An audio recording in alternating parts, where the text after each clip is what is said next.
There's 104 days of summer vacation, and school comes along just to end it. Today, we're going to dive into the series Phineas and Ferb, starting from the very beginning until the end. The show is all about these two stepbrothers, Phineas Flynn and Ferb Fletcher, their sister Candace, and this crazy evil scientist named Dr. Heinz Doofenshmirtz. So, just chill out and get ready for some fun. Mom! Phineas and Ferb are making a title sequence!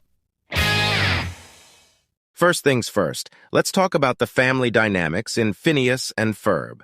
Phineas is Linda's son, and Ferb is Lawrence's son, and they come from different backgrounds because of their parents' past marriages that didn't quite work out.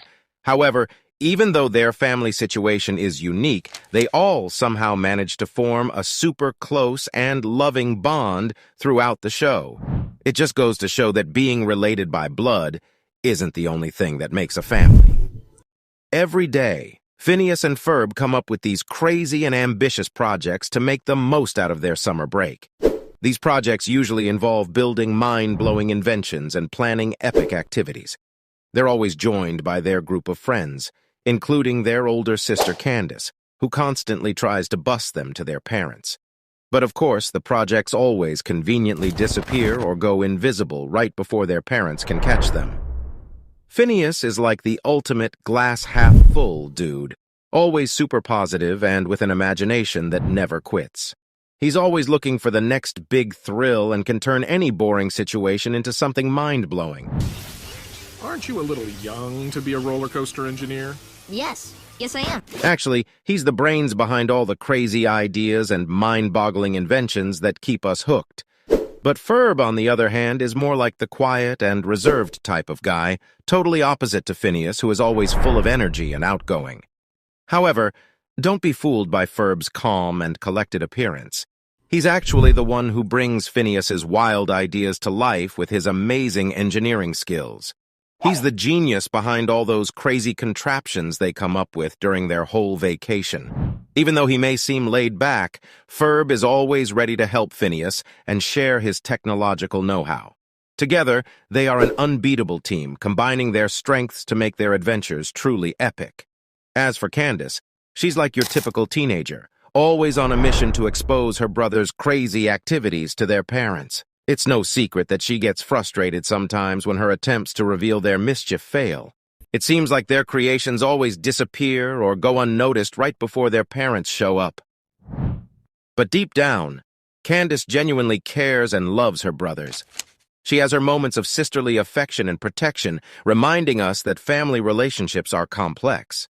Despite constantly trying to prove their activities, all she really wants is what's best for Phineas and Ferb, no matter what.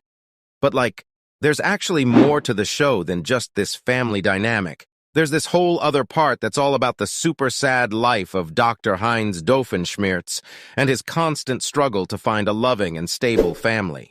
Even though he's like a total joke character most of the time, there are some episodes that really show his messed up childhood and what drives him. So let's dive into his total misery and see what he's been through.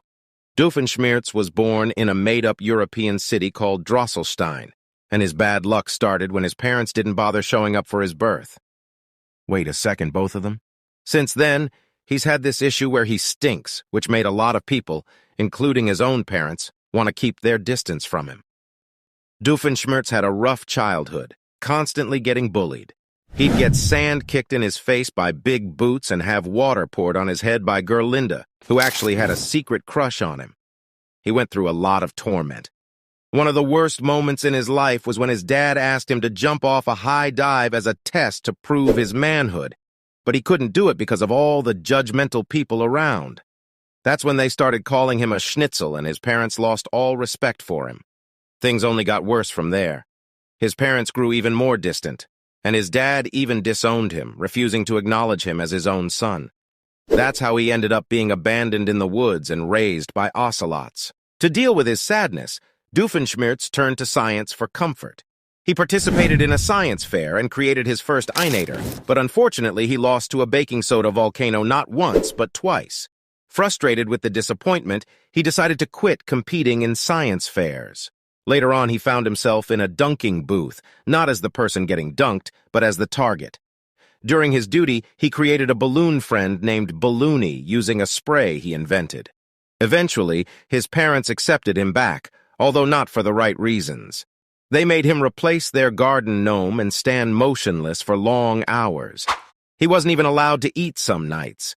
To make matters worse, his parents had a baby boy named Roger, who received all the love and attention Heinz desired. Forced by his mother, Heinz had to wear dresses to school and faced constant mockery. He received no support from his parents, and his brother Roger stole all the love and attention effortlessly. In an attempt to win his mother's affection, Heinz spent all his money on a gift, only to have it given to Roger. One day his parents tricked him and sent him to America, hoping to be rid of him. In America, Heinz finished high school and sold bratwurst on the streets to survive. He attempted to find himself through art, but his brother Roger accidentally ruined his masterpiece. Undeterred, he entered a poetry contest, only to be defeated again, this time by a baking soda volcano. After his girlfriend left him for someone else, Heinz found the courage to jump back into the dating game and ended up with Linda Flynn, who later became a pop star. On their date, Heinz openly shared his goal of taking over the world, and surprisingly, Linda encouraged him to go for it. She suggested starting small by conquering the tri-state area.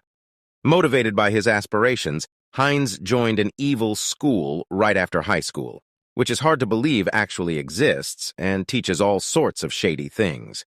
So here's the thing. His plans didn't really work out as expected. One of his teachers, Dr. Guile Arlick, ended up flunking him, so he had to go to a community college instead. And you know what? While he was there, he happened to meet this woman named Charlene. They fell in love and got married, even though it seemed kind of unlikely. They had a daughter named Vanessa, who he really loved, but it took him a long time to win her over. He wasn't the best at throwing birthday parties for her, but eventually, he figured out how to do it right. He and Charlene ended up breaking up when Vanessa was 4, but they stayed on good terms and shared custody of their daughter.